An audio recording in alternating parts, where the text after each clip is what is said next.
Sveiki, geriai žmonės, draugai ir nedraugai. Taigi, kreipiuosi į jas iš pogrindžio. Būsiu TikTok'e, Telegram'e ir YouTube'e, kadangi Facebookas jis dirba kitai pusiai priešininkams. Tiek to. Noriu šiandien pakalbėti apie mūsų tvariuosius kompetitingus darbuotojus. Turiu omeny administraciją ir jų darbo rezultatus.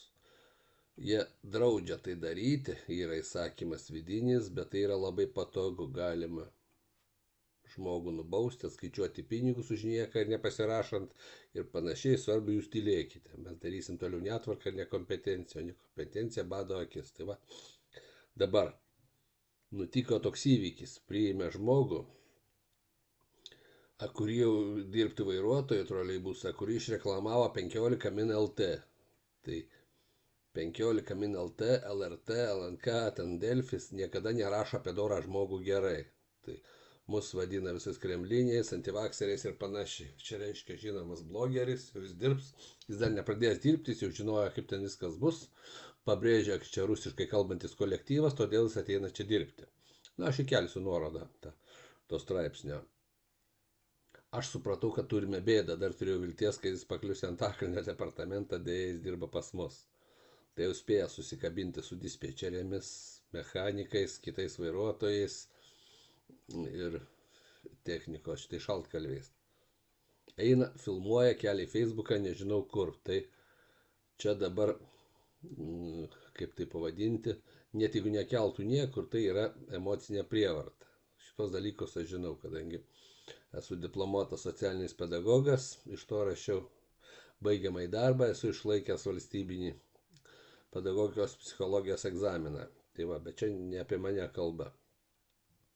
Tai va, priėmė tokį žmogų, prieš tai buvo priimta moteris, kuri pasakė, kad nedirbs su senu troleibusu, ten ir panašiai, bet ji nesugebėjo ateiti blaivi per 9 dienas į darbą. Ta prasme, atėjo vienas iki įpūtę ir su ja atsisveikino. Čia tokia istorija trumpa.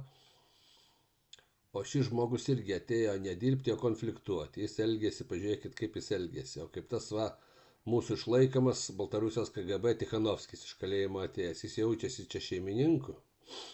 Reiškia, niekina Lietuvą ir lietuvius, mūsų valstybę. Lygiai šitas žmogus atėjęs. Jis yra iš tos pačios grupės. Ir žmonės iškart sureagavo. Dėkui jiems, kad žmonės priešinasi šitam.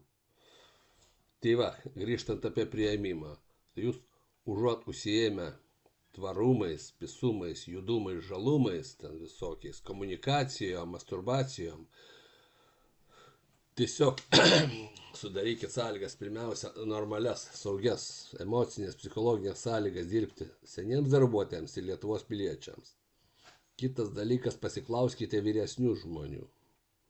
Jūs esat visi jauni, tiesiog jūs režimas pavertė chunveibinais. Jūs to nemokat daryti, jūs imat beleką desperatiškai. Va. O šis blogeris jums dar pridarys bėdų, su kuo ir sveikinu. Dar noriu pasakyti, kad tai bus kol kas vienintelis ir pirmas žmogus, su kuriuo aš nekalbėsiu. Kitaip kaip lietuviškai, ne angliškai, ne lenkiškai, baltarusiškai jis nemoka. Aš įkelsiu iš posą apie tai. Kalba, kurias teisinio nežino, bando kalbėti tiksliau. Va. Ir mane siūlau neskirti su juo į pamainą, nes šitą nebus, gerai nesibaigs. O tau blogeris, sako, jeigu bandysi mane filmuoti, tai ką aš darysiu, išmušiu telefoną iš rankų ir gausiu ašarinių dujų. Šitą aš tai pažadu. Ir dar iškviesiu policiją. Štokį dalyką, nes tu to daryti negali. Niekas tau tos teisės nesuteikia. Va. Taigi kartojosi. Aš bijau, kad žinojo, ką daro tie, kas priėmė jį. Čia būtų blogesnis atvejis, nors kitas gali būti atvejis, kai tikrai nežino, ką daro ir priima beleką. Nes, primenu, privalo visi mokėti valstybinę kalbą, įsidarbinantis pas mus vairuotojai. Anksčiau visi nelietuvių tautybės žmonės nešdavo pažymas apie išlaikytą lietuvių kalbos egzaminą, jeigu baigia nelietuvių kalbą mokyklą. Dabar, reiškia, taip nusispjauta kaip ir visus įstatymus Lietuvai ir konstituciją ir priimas belekas. Čia šiandien pajokavom, reiškia, kad kaip vat, bus priims, sakykime, jėti paliks namie ten su tamtamu ir tas žmogus, kur nors naujoje Vilniuje sugenda vidurnaktį. Kaip jam dispečeriai ar mechanikui išaiškinti, ką jis turi daryti. Ar važiuoti namo, ar vėl. Ir dabar, reiškia, bando mokyti angliškai, ten dar kažkaip jų irgi anglų kalba neblizga ne visų tų žmonių atvykusių. Tai vat vienu žodžiu, tai daroma nesąmonė, specialiai kurstoma nesantaika ir kūriamas toks neramumų židinys. Galbūt tai specialiai daro, aš nežinau. Tai va, toliau noriu, reiškia, o aš žiūriu šitą dalyką ir juokiuosi. Jūsgi mane, zuikučiai, nubaudėt už viešinimą informacijos, reiškia, pasigavę mano drąsi tokiu išpoliu su to plakatu, kad durniai rašo skundus, protingi disertacijas. Nuimėt visą priedą. Tai jūs tų nematę filmų, bet buvo tokie Šuriko nuotykiai, kur veikėjas sakė, tu galvoji, kad čia man davė 15 parų, ne, tai mums davė. Tai žinokit, jūs ne man nuimėt, jūs mums nuimėt priedą.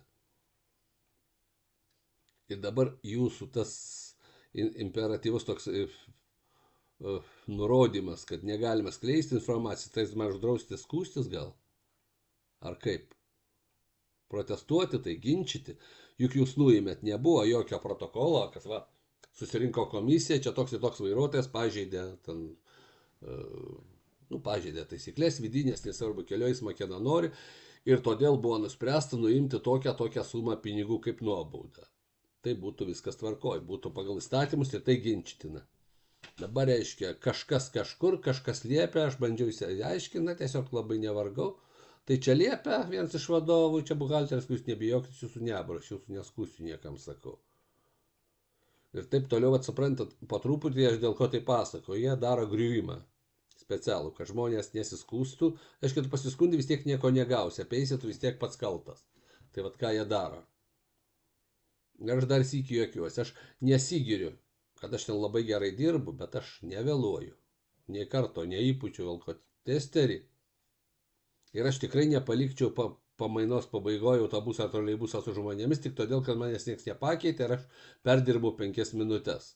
Bet kaip suprantu, mūsų vadovams labiau reikalingi paklusnus kvailiai, tai juos ir turėkite.